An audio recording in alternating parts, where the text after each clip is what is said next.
See when it says live.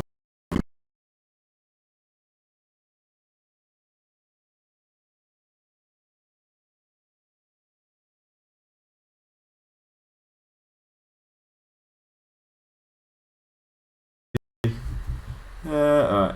Hello. This is just a test stream. Okay. Yeah, it must be because it was in 1080p then it would appear. Yup, it's moving on the YouTube as well. Oh, that's a shame. It's quite a shame. And why is my voice playing back? Alright. Good to know. Good.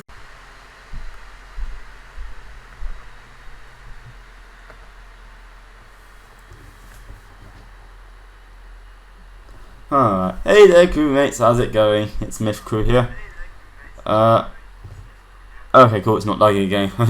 In the previous stream when I was attempting this, it was actually lagging, so I had to end it then. Apologies for the noisy laptop and any echoes you may hear, but basically I'm going to be showing you how to make someone hold something in Source Filmmaker, is what I'll be doing. This is requested by a crewmate of mine called Dodger FNAF, Dogger FNAF. Sorry, I'm not the greatest reader. But yeah, they're basically asking how to make animatronics hold objects, basically, and I'm going to show you how to do just that. So, yeah, let's do this. So let's see. So we got a Foxy here, and if you take a look, he's holding some sort of glowy object that I randomly imported in. However, if we move it, here's when the issue comes in. If we move his hand,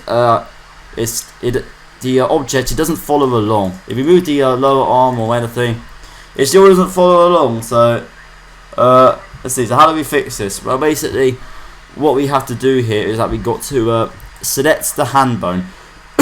Excuse me, I've still got a cough. Had it for a week or two. Anyways, let's see. And then we had to go into the animation section here, right here. And then we have to locate the highlighted bone. This is the bone, by the way, what we're selecting. And here we can see the hand. And then if we go down to the object that we imported in this case it's the crystal ball, we're going to want to click on the little plus right here where my mouse is. And if we click body, then we can see the root transform here. And then we got a little square next to the root transform, and this is what we're going to want. We're going to want this square to lock it. So if we go back to the hand here, then we can actually left click and hold, and then drag our mouse down to the root transform, and then go to the box next to it, and then we just let go. Sometimes it does that, it just doesn't want to do it for some reason, so you know what I'd say? I don't care, SFM, if you don't want to do it, you're going to do it anyway. So we just drag it back there again. Yeah, there it is now, it's right there. Alright, excuse me. And now if we hit play and hit pause, nothing happens, which is good because sometimes when we parent an object, it might like shrink or move or go somewhere all the way this way or something. It's really annoying, so yeah, so let's actually test to see if it works. So now if we move the hand, you can see it actually goes with it, which is pretty awesome. Move the arm, and then anything connected to the bone that we attached it to, really. So yeah, there you have it then. Now let's say we want to let's say versus disable this and disable this, and let me enable Foxy throwing it now. So now we got a Foxy throwing it. He throws it onto the table. However, we got a bit of an issue here. Whoopsie. When he puts his hand back after he's done throwing it, the object still follows along. So how are we going to fix this now exactly? Well, basically what we're going to do, this works with any character, by the way, when it comes to locking objects and things like that, and not just FNAF characters, it works with anything. So yeah, what we're going to want to do here is that we're going to want to let's see, why can't I select Foxy? Oh yeah, because I haven't enabled him in clickable terms.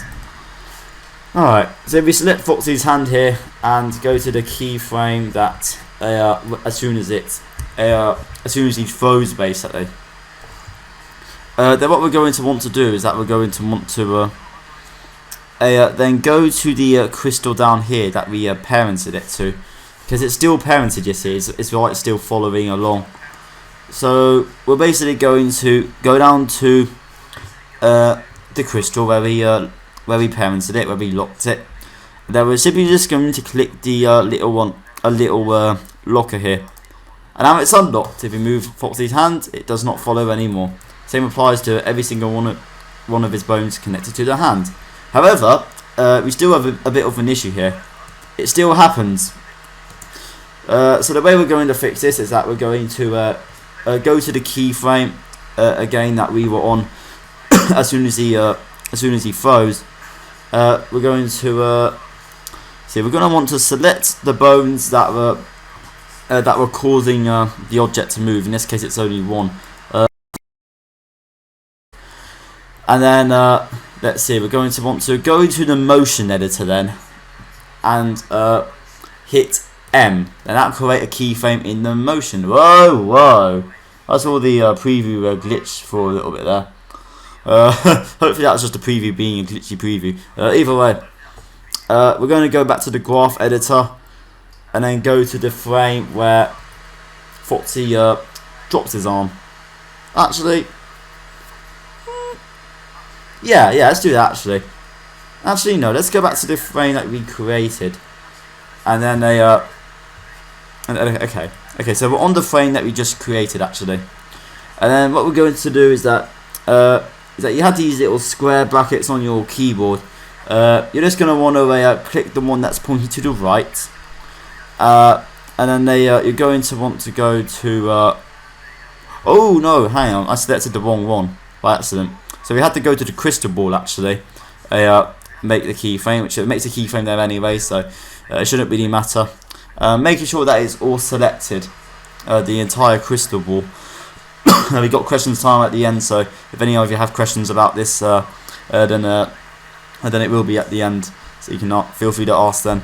Yeah, so now it's you see that it goes all green to the right really, and this means that from this keyframe onwards, everything is selected, and because we have the crystal ball selected in the animation set editor, then that means that anything we do to this, it's kind of hard to explain, but basically if we adjust these little sliders up here, then we should be able to basically adjust what happens. So what we're going to do here in this case is that we're going to left click and hold on the player head, which is up here where my mouse is, and we're going to drag it all the way up, so all the way to the right. So now if we and basically what that did there, as you can see, Foxy's is not really following Foxy's arm anymore. So basically what that did is that every single movement that it had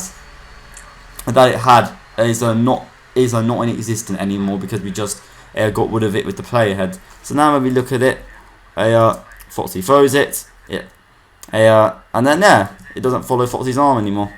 The reason why it's still a bit in the air is because I actually selected it at the wrong keyframe. So basically what you're going to want to do is that you're going to want to find the keyframe at the very last frame of when, or the keyframe of when the object lands, and then as soon as you're there, basically just do what you did, make a keyframe, do the right square bracket, make sure the whole thing's selected, the model that is, and then just do the player head, and it should all be good. So yeah, that's pretty much all for this tutorial about this subject. Anything that anyone might be stuck on or anything. It's a bit, I think it might be, it's not too far behind actually in my stream. I'll give it about 1 minute and 5 seconds, and if we don't have any questions then I think we'll end the stream there. Alright, question time starting now.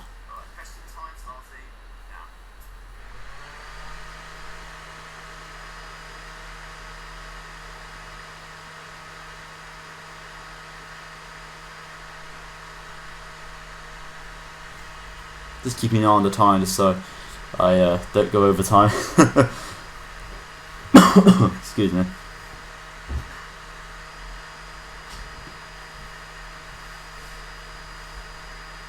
I feel kind of awkward just staring at the screen in silence.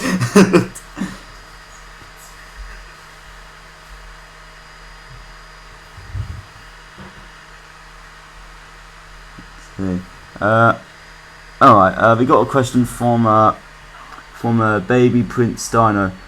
When's he's expecting questions? Yeah, so any time between now, really. Any questions you have, or anyone else related to this tutorial?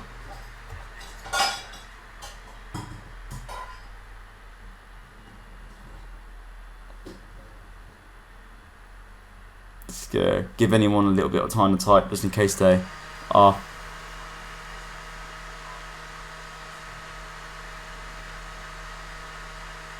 Alright, well I think we've gone a little bit over actually. Alright, but yeah, that's pretty much all for now then. Thank you for watching, crewmates. It's Myth Crew here, and I'll be back with more videos coming soon. And don't forget, if you did have any questions that you didn't get a chance to post in the chat, or did have anything you want to say that you didn't have a chance to post live, then don't worry, you can post it on the comment section there. But yeah, goodbye crewmates.